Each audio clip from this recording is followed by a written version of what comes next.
সুপ্রিয় দর্শক, আসসালামু আলাইকুম। সবাইকে স্বাগত জানাচ্ছি আজকে গুরুত্বপূর্ণ সংবাদে। প্রথমেই জানিয়ে দিচ্ছি সংবাদ শিরোনাম, পরে বিস্তারিত। লিবাননে ফিলিস্তিনি শরণার্থী শিবিরে ইসরায়েলি হামলা, নিহত ১৫। এদিকে গাজায় আমেরিকার পরিকল্পনা প্রত্যাখ্যান ফিলিস্তিনিদের।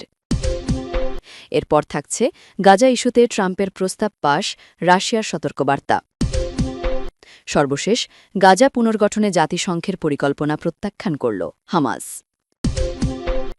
শুনছিলেন সংবাদ শিরোনাম, এখন বিস্তারিত। তার আগে ছোট্ট একটি আবেদন, একটু থামুন।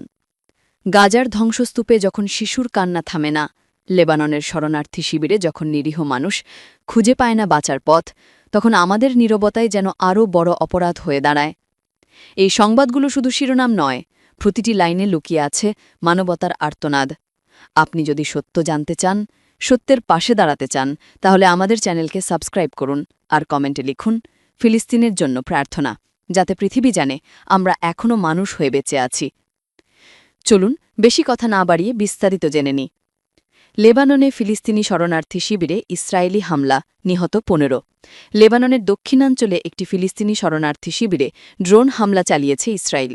এতে কমপক্ষে ১৫ জন নিহত হয়েছেন, বিষয়টি নিশ্চিত করেছে লেবাননের স্বাস্থ্য মন্ত্রণালয়, খবর আল জাজিরার।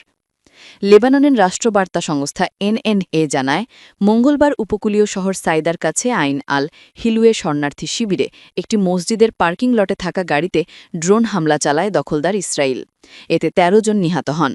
স্বাস্থ্য মন্ত্রণালয় আরও জানিয়েছে, এই ঘটনায় কমপক্ষে আরও ৪ জন আহত হয়েছেন এবং অ্যাম্বুলেন্সে করে আরও আহতদের আশেপাশের হাসপাতালে নেওয়া হচ্ছে।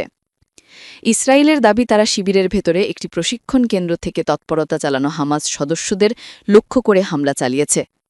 ইসরায়েলি সেনাবাহিনীর আরবি ভাষার মুখপত্র আভিকাই আদ্রি একটি বিবৃতিতে বলেন, উত্তর সীমান্তে কোনো ধরনের থুমকি আমরা বরদাস্ত করব না। ওই অঞ্চলে সক্রিয় সব সন্ত্রাস গোষ্ঠী আমাদের টার্গেটে আছে।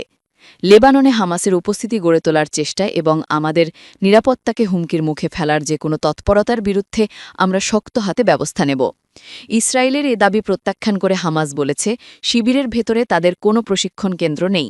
তারা এই হামলাকে নিরীহ ফিলিস্তিনি জনগণ এবং লেবাননের সার্বভৌমত্বের ওপর বর্বর আগ্রাসন বলে অভিহিত করেছে। এই হামলার আগে মঙ্গলবার লেবানন জানিয়েছিল, দক্ষিণাঞ্চলের অন্য এলাকায় ইসরায়েল ২টি গাড়ি লক্ষ্য করে হামলা করে এবং সেখানে ২ জন নিহত হন।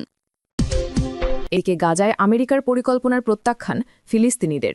অবরুদ্ধ ফিলিস্তিনি ভূখণ্ড গাজায় শান্তি প্রতিষ্ঠায় আমেরিকার প্রেসিডেন্ট ডোনাল্ড ট্রাম্পের ২০ দফা পরিকল্পনার ভিত্তিতে যুদ্ধবিরতির বিষয়ে প্রস্তাবের ওপর জাতিসংঘের নিরাপত্তা পরিষদে ভোটাভুটির কথা ছিল সোমবার।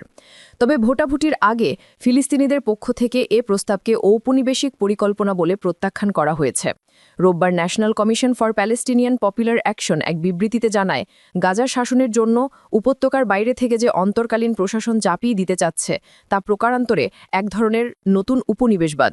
গাজাবাসীর ইচ্ছার বিরুদ্ধে এ ধরনের প্রশাসন চালু করার যদি চেষ্টা হয়, তবে তা স্থানীয় ফিলিস্তিনিদের আত্মনিয়ন্ত্রণ অধিকারের লঙ্ঘন হবে। বিবৃতিতে বলা হয়, গাজার ভবিষ্যৎ স্থানীয় ফিলিস্তিনিরাই নির্ধারণ করবেন এবং এ ভূখণ্ডের ঐক্য ও ইসরায়েলি আগ্রাসন প্রতিরোধের লড়াইয়ে তারাই নিরাপত্তা দেবেন। আন্তর্জাতিক আইনের অধীনেই ফিলিস্তিনিদের স্বাধীনতা, প্রতিরোধ লড়াই এবং আত্মনিয়ন্ত্রণের অধিকার রয়েছে। এদিকে রোববার ফিলিস্তিনি স্বাধীনতাকামী সংগঠনগুলোর এক যৌথ বিবৃতিতে জানানো হয়, গাজায় আন্তর্জাতিক বাহিনী মোতায়েনে আমেরিকার খসড়া প্রস্তাবের মাধ্যমে এ ভূখণ্ডের বিষয়ে সিদ্ধান্ত গ্রহণে ফিলিস্তিনিদের পাশ কাটিয়ে বিদেশি অভিভাবকত্ব চাপিয়ে দেওয়া হচ্ছে। বিবৃতিতে স্বাধীনতাকামী সংগঠনগুলো জানায়, গাজায় যে কোনো ধরনের মানবিক কার্যক্রম জাতিসংঘের তত্ত্বাবধানে যথাযথ ফিলিস্তিনি সংস্থার মাধ্যমে পরিচালনা করতে হবে। বিদেশিদের হাতে যদি মানবিক সহায়তা কার্যক্রম পরিচালিত হয়, তবে এটিকে চাপ প্রয়োগকারী অস্ত্র হিসেবে ব্যবহার করা হতে পারে। একই সঙ্গে তা ফিলিস্তিনি সংস্থা ও জাতিসংঘের ভূমিকাকে খাটো করবে। বিবৃতিতে স্বাধীনতাকামী সংগঠনগুলো যে কোনো ধরনের অস্ত্র সমর্পণের প্রচেষ্টাকে প্রত্যাখ্যান করে জানিয়েছে, আন্তর্জাতিক স্বীকৃতি অনুযায়ী ইসরায়েলি দখলদারিত্বের বিরুদ্ধে গাজা বা অন্য যে কোনো স্থানের ফিলিস্তিনি জনগণের লড়াই করার অধিকার রয়েছে। শুধু ইসরায়েলি দখলদারিত্বের অবসান ও ফিলিস্তিনি রাষ্ট্র প্রতিষ্ঠার মধ্য দিয়েই এ বিষয়টি নিয়ে আলোচনা হতে পারে। বিবৃতিতে বলা হয় আমেরিকার প্রস্তাবিত আন্তর্জাতিক বাহিনী তেল আবিবের সঙ্গে সমন্বয়ের মাধ্যমে বাস্তবিকভাবে দখলদারদের স্বার্থ রক্ষা করতে পারে।